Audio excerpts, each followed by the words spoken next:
Welcome back to ILTV on the Hour. I'm Sivan Raviv coming to you live from Israel with all of the top headlines coming out of this region. It's currently 7 a.m. in New York and 2 p.m. here in Israel. Here are the latest developments. U.S. strikes on Iran have paused since Friday, creating a temporary halt in the conflict. Iran said no new attacks were recorded, though tensions remain high. The pause comes as President Donald Trump is reportedly considering whether to escalate the campaign against Iran following a meeting with top national security advisors. Analysts say the break could reflect operational planning or an effort to give diplomatic channels more time rather than a decision to end the campaign.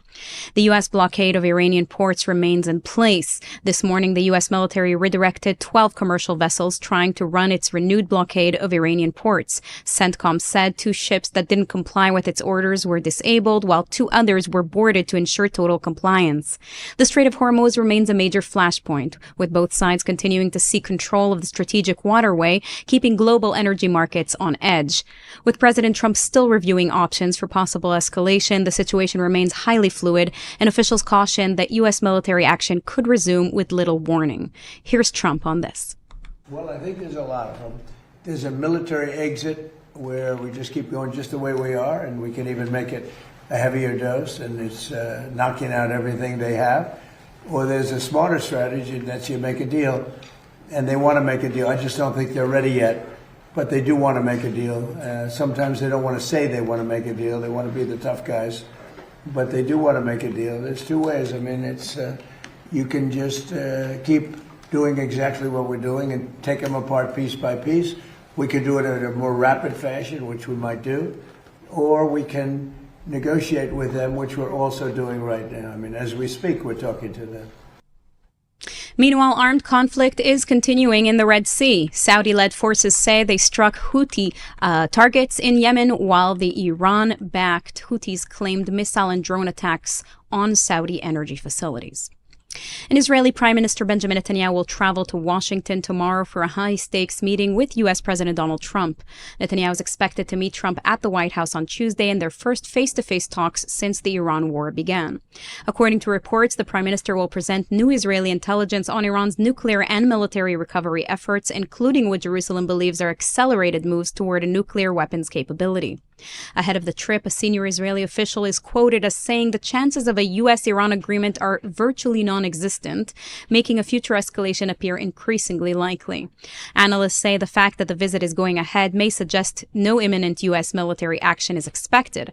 At the same time, they note that both Israel and the U.S. have used strategic deception before major operations, meaning the trip does not necessarily rule out a quick return to fighting. In addition to Iran, the White House talks are expected to cover regional security, next steps in the U.S.-brokered ceasefires in Gaza and Lebanon, and the U.S.-Israel strategic partnerships. President Trump has softened some of Israel's concerns over the new U.S.-Saudi civilian nuclear agreement by saying it will only take effect if Riyadh normalizes relations with Israel. But the deal continues to raise questions in Jerusalem. The agreement would allow Saudi Arabia to develop a civilian nuclear program, including uranium enrichment on Saudi soil, something Israel has long viewed as a potential proliferation risk. Analysts say the normalization requirement preserves a major incentive for Saudi Arabia to join the Abraham Accords, but also highlights that Washington is making major regional decisions with limited Israeli input, even on issues with long-term strategic implications. Here's what Trump had to say about this. It's a two-way street, and we think it's very important for the future of the Middle East. The Abraham Accords have been incredibly successful for the countries, as you know, for the countries in them. And I think it's very important. So, at some point they'll join and they'll do their civil, that's why I call it civil nuclear, but that's what it is. No enrichment, it's civil nuclear. Well, we didn't talk about it, but it was always understood, and Chris knew, and Saudi Arabia knew, that if they didn't join the Abraham Accords, the deal's not, I'm not going to do the deal. So then why did you sign it? Senator John... Because they understood that in order, subject to Congress and everything else, in order for that deal to go through, they had to sign into the Abraham Accords. And so as tensions with Iran remain high, Prime Minister Netanyahu heads to Washington for high-stakes talks with President Trump this week, while a new U.S.-Saudi nuclear deal is raising concerns in Jerusalem. We are now joined by political consultant Ahmed Kuzai, who is based in Bahrain. Hi, Ahmed. Thank you for joining. Ahmed, let's start with Iran. U.S. strikes have paused, but the blockade remains and tensions are still high. Trump was reportedly expected to attack this weekend and then didn't. How do you read this situation? Is this just a pause before the next phase? It's another pause. I mean, if we look at it, the actual war did not stop since last year's 12-day war. There were multiple pauses, but let's put it that way. The war will never end, even with multiple pauses like the one we have on our hands right now, unless Iran agrees to let Israel be. That's number one. Number two, to let down their guards when it comes to the proxies. And here I'm talking about Hezbollah, about the Houthis, and the rest of the proxies around the region. They have to stop threatening the rest of the world and taking the world a hostage through the blockade of the Hormuz and Bab el-Mandeb. And last but not least, and the most important thing for us here in the Gulf, is a non-aggression pact when it comes to border disputes as well as attacking the Gulf states. What does this pause tell us about U.S. strategy? Is Trump leaning toward diplomacy, do you think, or preparing a more significant escalation? Because we see this dance of back and forth with Trump over the last few weeks and even months. I think it is the latter option. With Iran, nobody can strike a deal. We can go back to 50 years and even beyond that. Let's talk about the Algiers agreement. Let's talk about the Iraqi-Iranian war. Let's talk about the oil vessel wars. Iran is all about problems, and here I'm talking about the Iranian regime, of course. Nobody can agree with them. They don't abide by any law. The JCPOA is one of the biggest examples there is. They signed on an enrichment of 3.6%, and they have reached 60%. Who can trust them? No one. And with whatever we're seeing happening around the Middle East today, since the beginning of the war, Iran assaulted 13 sovereign states around the region. Who can trust a regime like that? Well, here in Israel, they've long warned against partial pressure on Iran. Does a stop-start U.S. campaign, does that risk sending mixed signals to Tehran? Of course. With the Iranians, I mean, the way they act, the way they think, especially after the demise of the Ayatollah, they became even more like when it comes to aggression, when it comes to assaults. Nobody can stop them right now. Sending these signals, giving them these breathing chances is only wrong. There is no negotiation with such a regime. Since we started the job, we have to finish it fast. Otherwise, multiple heads will grow for the regime. But we see Iran hasn't responded with new strikes either this weekend. So does that suggest in any way that deterrence is working or not at all? It's a manipulation tactic by the Iranians. Yes, they didn't do it, but yesterday we started hearing them threatening the United Kingdom. They're even threatening Ukraine, and that's all within the past 24 hours. What kind of peace can be made by people who can never understand what peace is?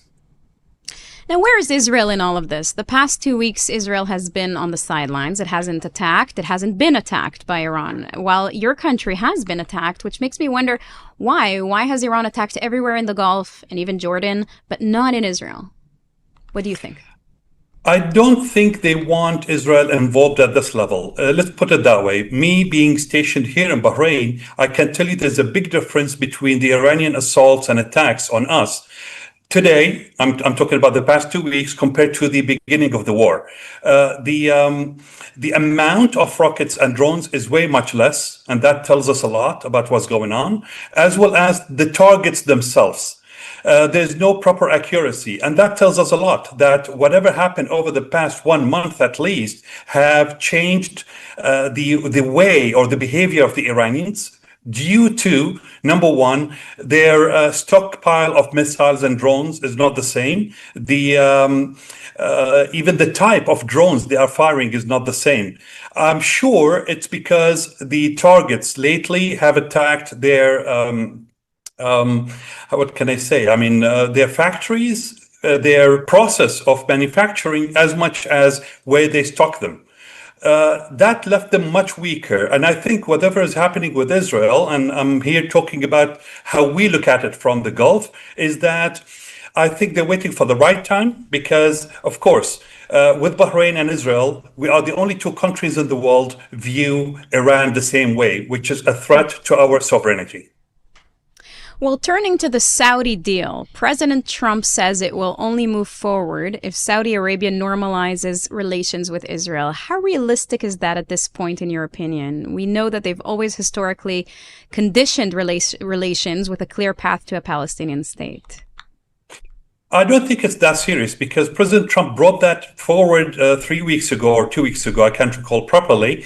But that happens only after something is signed. So now, if we're talking about the nuclear deal between Saudi and the United States, it's a framework and it will be a deal only after the Congress passes it or does not basically block it. Let's put it that way. The Abraham Accords were not part of the signed document, and that tells us that he's been asking for it nicely, but it's not part of the deal. That being said, the Saudis were clear about when and how will they go forward with the Abraham Accords, and they said that after the Bahrain and Emirates signed the accords alongside the United States and Israel. Once these conditions are met, then I don't think the Saudis will have any other excuse to delay. Mm-hmm. Now, the bigger issue is uranium enrichment on Saudi soil. From your perspective, how significant is that? It is, and I understand why the Israelis are so concerned. I mean, they are surrounded with all, let's put it as hostile states, mostly around the Middle East. Everybody has the right to protect their sovereignty, and Israel is no different than that. Whatever is mentioned, especially when it comes to the snap visits, was not mentioned compared to when the negotiations with Emirates were indicated. So Israel is concerned for the right reasons at the moment, but I think with the right pressure on, especially in this visit to the United States, this could be rectified. Think that this deal could trigger a broader regional nuclear race with other countries seeking similar capabilities? I don't think it is, but I'm saying that I understand why Israel look at it this way. Okay. Well, let's move, if I may, to Prime Minister Netanyahu heading to Washington. He says that reports are saying that there is new intelligence on Iran. Could this visit be about coordination ahead of possible military action, or more about trying to prevent a deal that Israel opposes? What do you think? I think and I hope that it's about recalibrating to finish the job. We can't have a dish half cooked anymore here in the Middle East. I mean, it's hot enough. We've suffered enough wars, enough instability. The whole world economy has been basically troubled with our wars. Enough is enough. The Abraham Accords came at a time for everybody to take a breath, take a step back, and recalibrate things in a different way. We've tried wars all over the years. It didn't work out. It's about time we try peace. We don't need more wars. We don't need the Iranian regime to just basically stop every effort that everybody else is trying to do. Everybody thought a deal with Israel was impossible. Yet everybody proven that everybody is bigger than people see them. And we struck a deal. Yes, it's not perfect. It needed lots of refinement. We need today to work on an Abraham Accords 2.0 because we utilize the time to understand each other, to see how each side works. And now it's time to evolve. It's not time to engage in wars anymore. Enough is enough. And if the U.S. does pursue a deal with Iran diplomatically, how much influence do you think Israel realistically has over the outcome? It seems Netanyahu is not so in the loop in recent weeks. Maybe it doesn't seem so, but I think he is. The deal won't be in the favor of the Arabs and the Gulf. It won't be in the favor of the Israelis, not even the Syrians, not the Iraqis, and definitely not the Lebanese. And it will put even more pressure on the Lebanese government. That tells us that we can't leave it this way. We have to finish the job. It's not in my hand, of course, to pressure anybody. It's what I hope for. It's how I see things will turn if the United States of America, without Israel and the Gulf, strikes a deal with Iran. It will leave us basically naked in the middle of the field in front of the Iranians. Mm-hmm. Well, Ahmed Kuzai, thank you very much for this very valuable input. Of course, thank you. And now a word from our partner. 75 years ago, a bold idea helped build a nation. Since then, Israel Bonds has helped power growth, innovation, and resilience across Israel. Generation after generation, investors have turned values into action. Now, it's your turn to be a part of the next chapter. Celebrate 75 years of Israel Bonds. Invest today at israelbonds.com.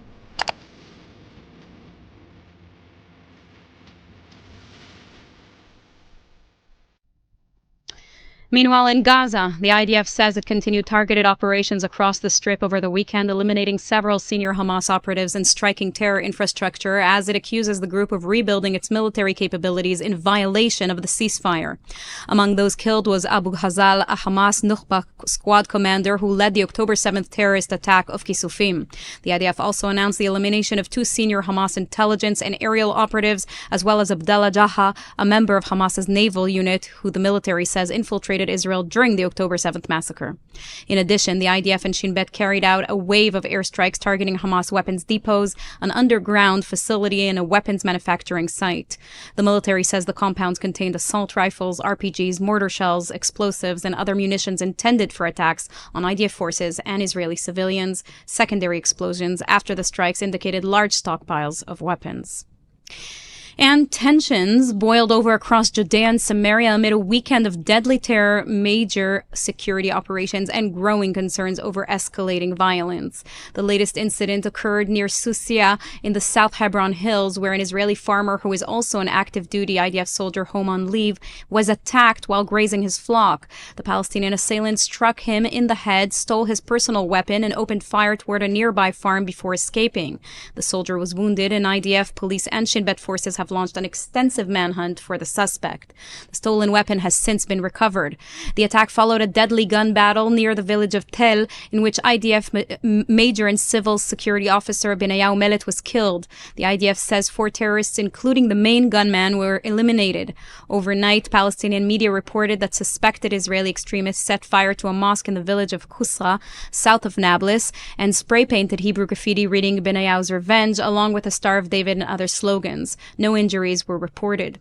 Palestinian sources also said settlers blocked several roads in the area. There has been no official Israeli comment on the incident. Over the weekend, Israeli security forces carried out a sweeping counterterrorism operation across Judea and Samaria. More than 70 wanted Palestinians were arrested, hundreds were questioned, and troops raided hundreds of locations, targeting Hamas operatives, arms traffickers, inciters, and suspects accused of planning terror attacks. The weekend was also marred by retaliatory violence, with groups of Israeli settlers reportedly attacking Palestinian villages following the shooting. The IDF says it is continuing intensive operations to prevent further terror attacks while working to contain the risk of a wider escalation across the territory. And on this topic, joining me now is political analyst Gedalia Bloom. Hi, Gedalia. Thank you for joining. Hi, thanks for having me. So now you're on the ground in Judea and Samaria. How would you describe the situation right now? Confusing. I think right now, what you're seeing actually on the ground manifests itself as actually, a product of indecision and confusion amongst the political echelons here in Israel. They don't know what to do with Judea and Samaria. You see ministers like Bezalel Smotrich investing a significant amount of capital into developing Judea and Samaria for civilian purposes, military purposes. And we're seeing sovereignty from the ground up, not a political sovereignty, but a sovereignty of actualizing the Jewish people's civil rights to be able to live in Judea.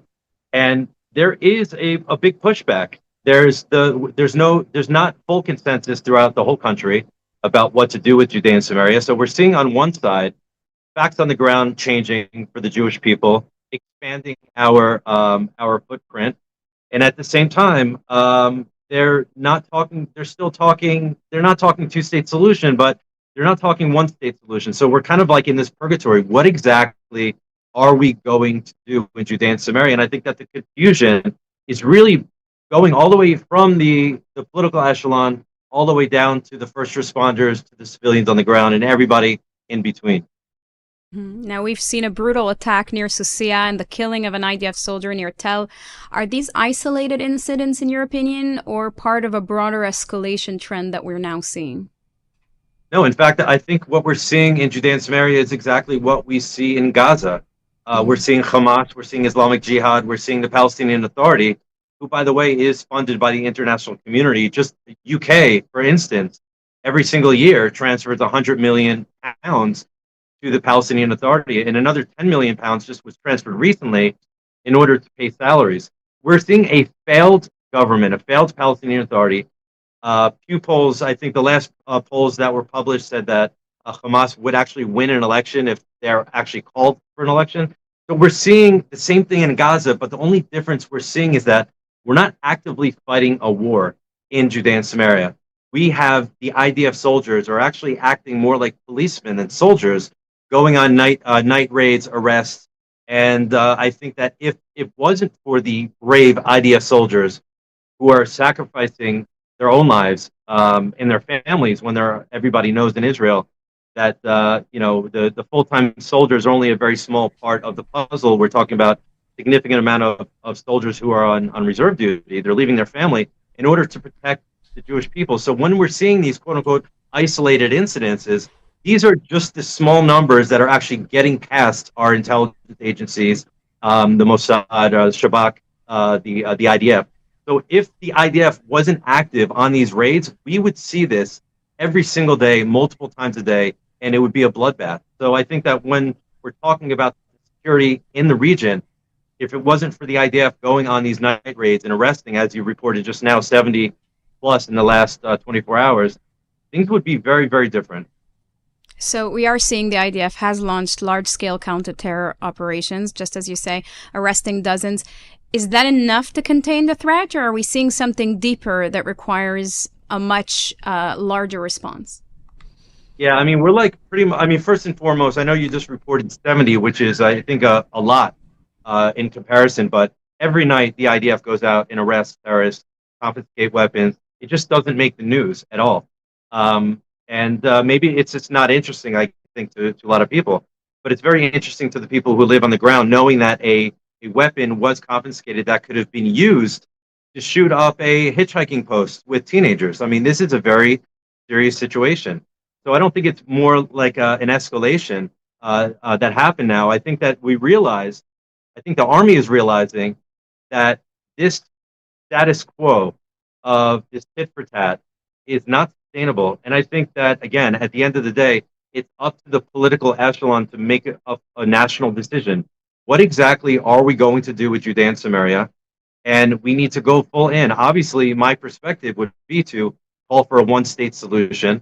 We have 20% Arab Israelis, citizens, who are living in peace and in cooperation with us together as one country.